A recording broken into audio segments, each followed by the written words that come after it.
আপনি বলেছেন তাদেরকে যেখানেই পাও হত্যা করো, এটার ব্যাখ্যা করবেন? ওহ মাই গড, আপনি এখনই এটা জানতে চান? আচ্ছা, আমি তাহলে বলছি এখানে কি নিয়ে কথা বলা হয়েছে। ইসলামের ঐতিহ্যে রাসূল সাল্লাল্লাহু আলাইহি সাল্লাম শান্তিপূর্ণভাবে মক্কা শহরের মানুষকে এই ধর্মের দিকে আহ্বান জানালেন। তখন তার বয়স 40। তিনি এই ধর্মের প্রতি সবাইকে আমন্ত্রণ জানালেন। তার প্রতি যা নাজিল হয়েছে তিনি তা পড়তে লাগলেন। কেউ কেউ তাকে মেনে নিলেন, তবে বেশিরভাগ মানুষই মানলেন না। তারা বরং এতে আরও বেশি ক্ষুব্ধ হতে লাগলো। ফলস্বরূপ তাকে মেরে ফেলার বেশ কিছু প্রচেষ্টা চালানো হলো। এরপর যারা নবীকে মেনে নিলেন তাদের প্রাণহানির চেষ্টা করা হলো। এটা এমন একটা পর্যায়ে চলে গেল যখন তাদের পক্ষে সেখানে আর বসবাস করা সম্ভব হচ্ছিল না। তারা গোপনে পালিয়ে যেতে বাধ্য হলেন। ফেলে গেলেন নিজেদের ব্যবসা বাণিজ্য, নিজেদের ঘরবাড়ি, কিছু কিছু ক্ষেত্রে তাদের পরিবার পরিজন, এমনকি কয়েকজনকে যন্ত্রণা দিয়ে মেরেও ফেলা হয়েছিল। কিন্তু তারা পাল্টা কোনো প্রতিশোধ গ্রহণ করেননি। তারা অন্য একটা শহরে পালিয়ে যায়, যেখানে তাদেরকে স্বাগত জানানো হয়। ওখানকার বেশিরভাগ মানুষই ধর্মটিকে গ্রহণ করে নেয়। ওখানকার খ্রিস্টান ও ইহুদি সম্প্রদায়কে নিয়ে এক ধরনের বহু সমন্বিত সরকার গঠন করা হয়। এইভাবে তারা একটা সমাজ গঠন করে। এখন আমরা যদি রাষ্ট্রবিজ্ঞানের পরিপ্রেক্ষিতে দেখি, তাদের অবশ্যই অধিকার আছে ওই শহরের বিরুদ্ধে লড়াই করার। কারণ কি আছে ওই শহরে? তাদের বাসস্থান, তাদের নিজেদের ঘর বাড়ি থেকে তাদেরকে বের করে দেওয়া হয়েছে কোনো কারণ ছাড়াই। আগ্রাসন চালানো হয়েছে তাদের বিরুদ্ধে। তাদের একমাত্র অপরাধ ছিল বিশ্বাস করা। কাউকেই তার বিশ্বাসের জন্য অত্যাচার করা উচিত নয়। শুধু যে ইসলামে আছে তা নয়, ওই সময় যদি জাতিসংঘ থাকতো তারাও এতে সায় দিত। এখন এই যুদ্ধ শুরু হলো, এটা চলতে থাকলো। কয়েকটা লড়াই হয় এবং যুদ্ধ শেষে মুসলিমরা জিতেও যায়। আর কিভাবে জিতে? মুসলিমরা প্রায় 10,000 সৈন্য নিয়ে শান্তিপূর্ণভাবে মক্কায় প্রবেশ করে। এই সংখ্যা দেখে তারা আসলে হতবিহ্বল হয়ে পড়ে। মুসলমানরা মক্কায় প্রবেশ করে নামাজে দাঁড়িয়ে যায়। মক্কাবাসীরা তাদের হাতিয়ার ফেলে দেয়, তাদের সংখ্যা এত বেশি ছিল। এরপর রাসূল সাল্লাল্লাহু আলাইহি সাল্লাম সকল শত্রুদেরকে একত্রিত করেন, যাদের সঙ্গে এতদিন তিনি লড়াই করেছেন। তাদেরকে একত্রিত করে তিনি বললেন, আমি আজ তোমাদের তাই বলবো যা ইউসুফ আলাইহিস সালাম তার ভাইদের বলেছিলেন, আজ তোমাদের উপর কোনো অনিষ্ট আসবে না। এবং এরপর ওহী আসে। এখন ওহীতে আল্লাহ পাক বলছেন, এতদিন তোমার সঙ্গে যুদ্ধ করেছিল যারা, ওদেরকে 4 মাস সময় দাও এই ধর্মকে নিয়ে ভাবার জন্য। কোনো একটা নিরাপদ স্থানে নিয়ে যাও, যাতে ওরা আতঙ্কিত না হয়। যদি তারা মুসলিম হবার ইচ্ছা পোষণ করে ভালো, তবে যদি না করে ওরা যেন আর এখানে ফিরে না আসে। যদি আসে তবে ওদেরকে যেখানে পাও হত্যা করো। তারা কতক্ষণ সময় পাচ্ছে? 4 মাস। আর এই সময় যদি তারা চলে যেতে চায় তো চলে যাক তল্পিতল্পা গুটিয়ে। যদি ইসলাম গ্রহণ করতে চাও, নিজেই যদি সিদ্ধান্ত নাও, তাহলে তুমি একজন সমমানের নাগরিক। আর যদি না হও, তাহলে আমরা কাউকে বন্দি রাখবো না, কাউকে বন্দি রাখা হবে না। এই 4 মাস তোমরা যা খুশি করতে পারো, এটাই নির্দিষ্ট প্রসঙ্গে বলা হয়েছে। এটা মুসলমানদের সার্বজনীন পররাষ্ট্রনীতি নয়। রাসূল সাল্লাল্লাহু আলাইহি সাল্লাম এর পরে যা হবে তার সাথে এটা কোনো সম্পর্ক নেই। কারণ আমরা বিশ্বাস করি যে আল্লাহর শাস্তি, যেমন নূহ আলাইহিস সালামের সময়ে বন্যা, ভূমিকম্প অথবা আকাশ থেকে আগুনের উল্কা, শহর মাটির সাথে মিশে যাওয়া, এই রকম যে শাস্তিগুলো আল্লাহ পাকের, এগুলো তখনই আসে যখন একজন নবী সশরীরে ওই জাতির সঙ্গে উপস্থিত থাকেন এবং তাকে অস্বীকার করা হয়।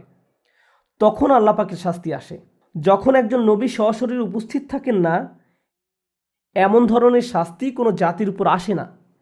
আমি আরেকটা ব্যাপারে আপনাদের প্রশ্ন করি, যখন বন্যার পানি এই পর্যন্ত ওঠে, এই পর্যন্ত, শুধু নাকটাই পানির উপরে, তখন আল্লাহ পাক কি হঠাৎ করে থামিয়ে জিজ্ঞেস করেছিলেন যে তোমরা কি শিক্ষা পেয়ে গেছো, আমি পানি নামিয়ে নিচ্ছি? এমন কিছু কি ঘটে? আগুনের উল্কা যখন পড়ছিল আকাশ থেকে, কারো মাথায় পড়ার ঠিক আগ মুহূর্তে আল্লাহ পাক কি সেটা থামিয়ে দেন? আর বলেন তোমরা কি আর আল্লাহর শাস্তি নিয়ে মস্করা করবে? এরকম কিছু কি কখনো ঘটে? একবার যদি শুরু হয় এটাকে আর থামানো যায় না। এটাই আল্লাহর প্রথা, এটা ইসলামিক প্রথাও সত্য। আবার বাইবেলে যে গল্পগুলো আছে তাতেও আমরা এর সত্যতা দেখি। আমরা এটাই বিশ্বাস করি। এখন আমাদের রাসূল সাল্লাল্লাহু আলাইহি সাল্লামের ক্ষেত্রে শাস্তি কোনো আগুনের উল্কা ছিল না, কোনো ঘূর্ণিঝড় বা বন্যা ছিল না। শাস্তি ছিল ওই মুসলিম বাহিনী যারা মক্কা দখল করে নিল। আল্লাহর প্রথা অনুযায়ী ওই সব লোক যারা আল্লাহ পাকের বিরুদ্ধে লড়াই করে তাদের কি করা হয়? ধ্বংস করে দেওয়া হয়। কিন্তু আল্লাহ পাক এবার আযাব থামিয়ে বলছেন 4 মাস তোমাদের সময়। এভাবে শাস্তি আর কখনো থামানো হয়নি।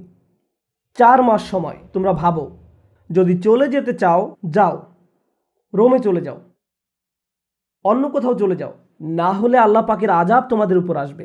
পূর্বের নবীদের ক্ষেত্রেও এমনটা করা হয়েছে। আল্লাহ পাক তাদেরকে ক্ষমা করেন না যারা তার নবীর উদ্দেশ্যকে ব্যর্থ করতে চেষ্টা করে। তারা সত্যিকারের অপরাধী। তখন এক লোক রাসূল সাল্লাল্লাহু সাল্লামের কাছে এসে বললেন, আমি জানি না তুমি কোথায় ছিলে। আমি আমার বাসায় ছিলাম। যখন তুমি এই ধর্ম প্রচার করছিলে আমি একবারও বের হইনি। আমি তোমাকে চিনিও না।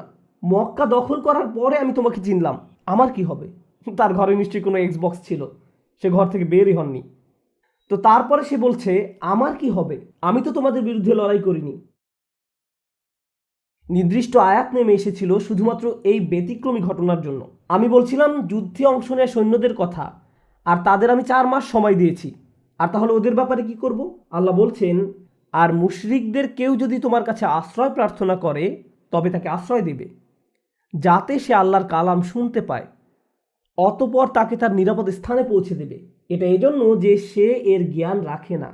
মূর্তি পূজারীদের মাঝে কেউ যদি তোমার কাছে এসে বলে, দেখুন এখানে কি হচ্ছে আমি কিছুই বুঝতে পারছি না, তাহলে তাকে তার মতো থাকতে দাও, তাকে নিরাপদ স্থানে রাখো, যতক্ষণ পর্যন্ত না সে আল্লাহ পাকের বাণী শুনতে পারে।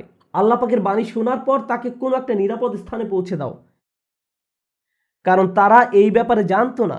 তাহলে যারা এই ব্যাপারে জানে না, আপনার দায়িত্ব হলো তাদের রক্ষা করা। কোনো প্রসঙ্গ ছাড়া আপনি যা খুশি নিয়ে আসতে পারেন। আমি দৌড়াচ্ছি আমার বাচ্চার পেছনে, তার সাথে খেলছি আর বলছি, আমি তোমাকে ধরবো, আমি একটা সিংহ, আমি তোমাকে খেয়ে ফেলবো। আমি প্রায় সময় এমন বলি। এখন আপনি যদি এটা রেকর্ড করেন, নোমান আলী খান সাহেব বলেছেন তিনি তার ছেলে মেয়েদের খেয়ে ফেলবেন, আমাদের কাছে রেকর্ডিং আছে। আপনি কি এটা বলেছেন স্যার? হ্যাঁ আমি বলেছি। আমার বাচ্চাকে জিজ্ঞেস করতে পারে, তুমি কি ভয় পেয়েছিলে?